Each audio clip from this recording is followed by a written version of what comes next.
पहलगाम में हुए हमले के 48 घंटे बाद जब प्रधानमंत्री नरेंद्र मोदी पहली बार बिहार में बोले, तब उनका लहजा बता रहा था कि भारत माफ नहीं करेगा, बल्कि इस बार भारत साफ करेगा और जिन परिवार वालों ने अपनों को खोया है उनके साथ इंसाफ होगा और इंसाफ की तलवार इस बार आतंकवाद को पूरी तरीके से खत्म कर दिया जाएगा, उसको नस्ते नाबूद कर दिया जाएगा। और पीएम मोदी इस बार तैयार हैं उसी अंदाज के जवाब देने के लिए जिस तरीके से इजराइल ने अपने दुश्मनों को दिया था। इजराइल का जवाब ऐसा था कि आज हमास घुटनों पर है और इजराइल तो वो देश है जो जानता है कि जवाब किस तरीके से देना है।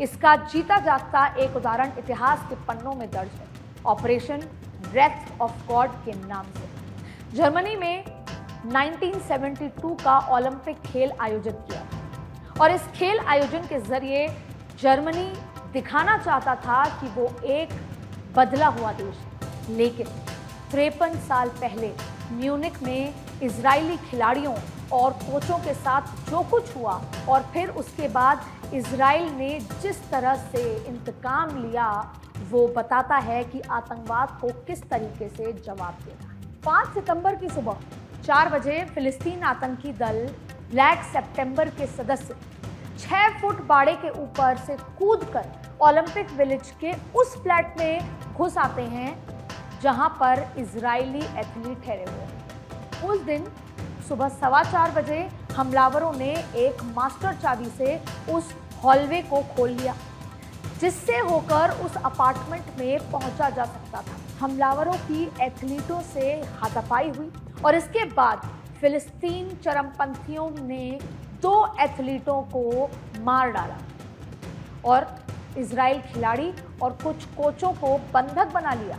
इन लोगों की मांग थी कि इजरायली खिलाड़ियों को छोड़ दिया जाए और उसके एवज में 234 फिलिस्तीनी कैदियों को रिहा कर दिया जाए। इजराइल ने इन्हें कैद में रखा था। फिलिस्तीनी चरमपंथी बंधकों को शहर के एक एयरपोर्ट पर ले गए। वहां जर्मन सुरक्षा बलों ने उन्हें छुड़वाने की कोशिश की, लेकिन उन्हें छुड़वाने का प्लान नाकाम हो गया। एथलीट्स को बचाने की जर्मन सुरक्षा बलों की इस कोशिश से हमलावर फिलिस्तीन चरमपंथी दल को गुस्सा आ गया। वो आपा खो बैठे और उसने बंधकों को हत्या करनी शुरू कर दी।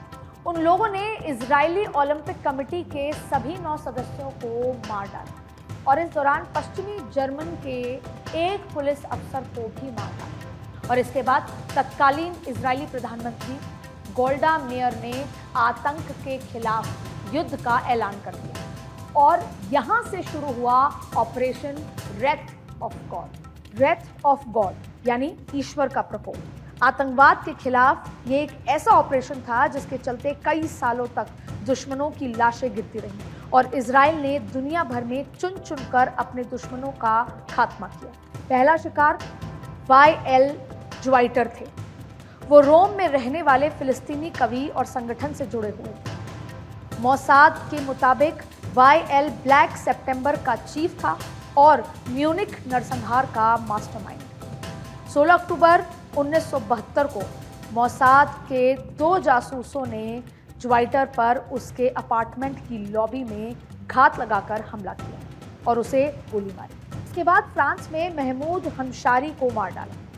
मोसाद ने उन्हें उनके पेरिस अपार्टमेंट तक ट्रैक किया और पत्रकार बनकर उनके टेलीफोन में बम लगाने का कामयाब प्लान बनाया।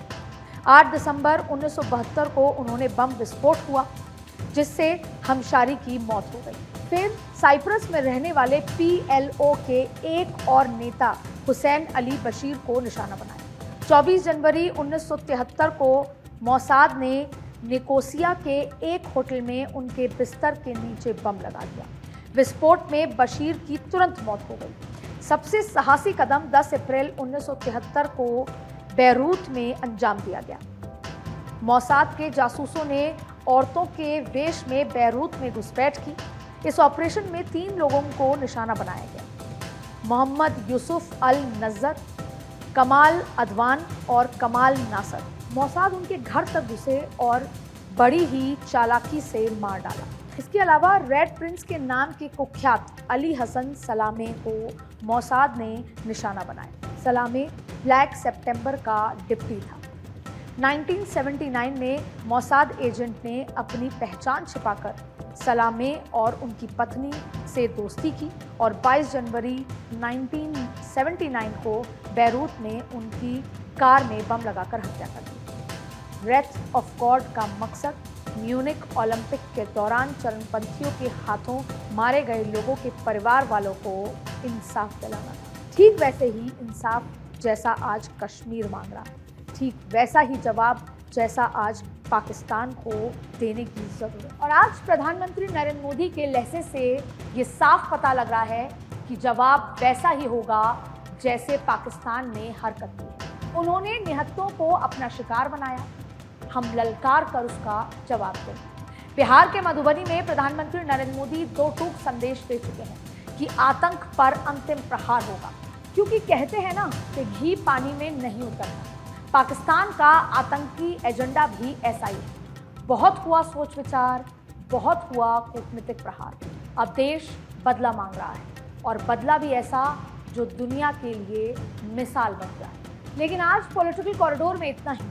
लेकिन जाते जाते याद रखिए कि अब वक्त है ललकार का, अब वक्त है प्रहार का। जरूरत है कि आतंक को जवाब मिले, जरूरत है कि पहलगाम को इंसाफ मिले। देश दुनिया की बाकी खबरों के लिए बने रहिए भारत 24।